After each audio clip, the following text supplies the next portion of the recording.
Hi folks, and welcome to the new cable TV show that you're all tuning into. I know because you're listening to me right now. It's called Ed Incorporated. Maybe it's not a great name for a TV show, but it's the only thing we could come up with. Sorry. If you have a better idea, though, you can probably send some letters in and say, these guys should be named something else. But don't. Keep it clean. Anyway, you out there are probably sitting on your couch or running around your house right now going, wow, what is this? Well, it's sort of like a talk show, but it's not one of those talk shows that like get really bogged down in things like what's happening to the wheat crop in Iowa or something like that. It's just like regular stuff that you'd want to know. And I have a guest today that has gone out and done something that he wanted to do, and he has fun doing it. A lot of people sit there and get into a bad mood about things, and they say, well, I wish I could do this and I wish I could do that. Well, he actually went out and did it. So we'll be talking with him in a minute, but right now I want to speak to you there on that couch. Don't sit there and get the idea that you're going to run off right now and get a sandwich at the next commercial. This is cable. There ain't none. My guest tonight is Terry Flamm. Now, you may not know Terry Flamm. He's not, every day on the news and everything else like that, but he's a writer. He's a rock critic.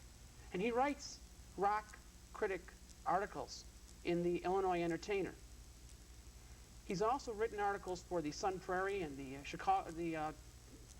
Chicago Illini, as well as the Metro Calendar. He's done interviews with numerous rock stars, people that I imagine there's some people out there like, wow, I wish I could talk to them. He's done it. He's actually gone out and talked with these people.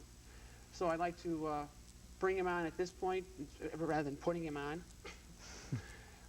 This is Terry Flamm, and we'll be talking with him. Terry, first thing I'd like to ask is, you've done interviews with rock stars, and you've written articles and critiques about them and everything. Who are like some of the, is it just like local names, or have you actually had interviews with big-time stars? It's mainly been local bands. I've done, basically I specialize in that. I have done about 6 or 7 major bands like Heart and the Bangles, the Silencers from Scotland, Hoodoo Gurus from Australia. And I think that makes it interesting, too, to do some of the international bands as well. Okay, in the, you interviewed Heart. Now, is that like, did you like interview the whole band just standing around at a bar or something like that? Or how does, how do you get into like getting an interview with Heart? Well, we knew a photographer who set it up, and he worked for a number of magazines, so he was able to set up an interview for both our paper, Metro Calendar, and another Mexican magazine called Connecte. So it was divided up so that I interviewed Ann Wilson and Howard Gleese, who's the bass player, and other people did their other interviews with the other magazine. Hey, how did you first get started doing this? I imagine that you probably, you start out doing it, you say, boy, I want to go and interview like, this band or that band and everything, and what gave you the idea to finally say, I'm going to go out and do this? And basically, I got drafted out of college. I was doing it for the college paper at Chicago Illini, and then a couple of guys were putting a paper together called Metro Calendar, and they began phoning different editors at college newspapers and said, we're looking for people who would like to write for a music entertainment paper, and that's how I got started with Metro Calendar. Now, what happened after, okay, Metro Calendar was the first place. You moved on, did you go right to the Illinois Entertainer, or were there other things along the way? Well, I was with Metro Calendar a couple of years, and what happened is that most of our advertisers were bars and nightclubs, and that was right when the drinking age went back up to 21, and they experienced a major loss in revenue, and one of the first things they decided that they could cut back on was advertising in a newspaper. So when that drinking age changed, we lost a lot of business, and eventually, within about 2 years total, we went under, and then I hooked up with the Prairie Sun for a while, which was a paper out of downstate. Well, now that you're with the Illinois Entertainer, how much hand do you have in deciding what band you're going to interview? Or, how do they work? How would Illinois Entertainer say to you, Terry, this is, we want you to do this kind of band or that kind of band? What is their criteria for? It's kind of 50-50. A lot of times they'll decide they'd like to cover a band, particularly the local bands. It's usually that they got a tape that they were impressed with, and then they'll call me up and say, we want to do a story on this particular band. Could you go out to the bar and see them and interview them? And usually I get a copy of the tape too. Sometimes with the more national bands, if they have a new album out and I'm interested in the band, I might call them and say, you know, if the opportunity arises, I would like to interview this band. And usually with the major bands, that's how it works. Okay, do you have, okay, now when you go in and like you go to the Illinois Entertainment, you say, look, you know, I want to interview this band or whatever, do they give you like a specific list of saying like you should ask this and you should ask that? Or is it basically your own, you just go out and set it up? Do they, like, okay, do they give you like a program by which you say, ask these questions, and then they say, okay, you go there? Or do you have like a free hand in saying, well, I know they're in town, I'm going to call them and I'm going to ask them this, and you just go off and do it? Yeah, it's always my decision what I'll ask them or what direction I take with it. And basically they've been pretty happy with it. Like with the Bangles, I wanted to take the direction of the writing on this album, who wrote it, and there was a lot written about them before that basically their hit singles were written by other people. And this album, they kind of wrote a lot of stuff on their own, and that's the direction I wanted to take in the interview, is what went into the writing, who were some of the people who were brought in to help them do the writing. And it worked out well. Did you get any of their phone numbers? Bangles? Yeah. I got one, but I can't release it. No, I didn't get any. No, no. Yeah, thanks. Last time you're going to be on my show, we'll give you the phone number. Okay, Vicky's number's now. Oh, okay, just write it down later. Anyway, okay, besides okay, your main thing is doing the rock critic writing. You've got another sort of like a sideline thing to that, still in the writing mode, and you write comedy as well. Mm-hmm. How did that get started? That's something basically I've been doing since I was very little, and it's been like one of those dreams you keep in the back of your mind, like maybe someday I could be a comedy writer or write sketches that could get on TV. And actually it was a cable access show here on Channel 19 that opened that up called Ernie and Company, and I answered an ad in the Reader looking for comedy writers, and I worked on that, and then it was kind of a normal progression to start doing it in the clubs, and we've gone out in the clubs with our group and done some comedy shows. And which group is that? The group is called Famous in the Future. It's just, is it like a comedy thing like Second City, or what is the concept behind it? It's basically a comedy group, but we're not really improv because we write everything out, we rehearse it, so we're not like doing it on the wing when we get there. It's, I think we like to tell little stories, see how characters react to situations, and hopefully find some kind of funny insight into it. Is it, it isn't a closed thing though, is it? It's, do the actors write and the writers act? Is it a sort of like a, everybody gets part in it? I mean, there isn't like a thing where there's like a specific person that does the writing and then everyone else goes out and does the performing? No, it's kind of, it started that way because it was started by writers, and then the writers had created a bunch of material, and we went out to look for a cast to do it. But now it's kind of meshing so that the writers are getting more and more into the performing end of it, and we always look for the cast members to kind of add ideas. And some sketches have really come along really well that way, where a cast member would say, can I do this a little differently? Can I add this line? Can he do this with this prop? And the sketches have really grown well that way, so it's mixed together now. Okay, are they performing anywhere in the future? I mean, is it just a thing that's just in transition now, or you're just working on it, or do you guys actually go out and do shows out at lounges or something like that? We've done a few shows at the Roxy, and we're very happy there, the way we're treated, and we'd like to continue doing shows there. I think it's a place that's also getting a lot of media attention, so it's a nice place to play. You see it on the news and in the newspapers. The Reader reviews a lot of comedy groups there. So we like playing there. We also did a show at the Mariachi Theater, which was part of it, like a Woodstock celebration. And we're looking now maybe to check some other clubs and see where we can go in and play. Great. Are you guys going to be performing in the near future somewhere? Probably, I'm not sure when this will air. We're going to be at the Roxy in October, but hopefully in November too. So depending on when this is on the air, just kind of people could check in the Reader, see when we're around. Great, great, great. This is, you're a rock critic, you write comedy, and you also have a full-time job on top of all this. Do you ever sleep? From 1 o'clock till about 6. Yeah, okay, That's fine. about all I get. Okay, now, with everything else that's going on, you all have a full-time job as a proofreader? Yeah. How does this work now, and with everything else? Well, amazingly, I don't need glasses yet, but I proofread for 8 hours a day, and actually what I do, and it kind of sounds like one of those things on What's My Line, but I proofread matchbooks. Really? How does this?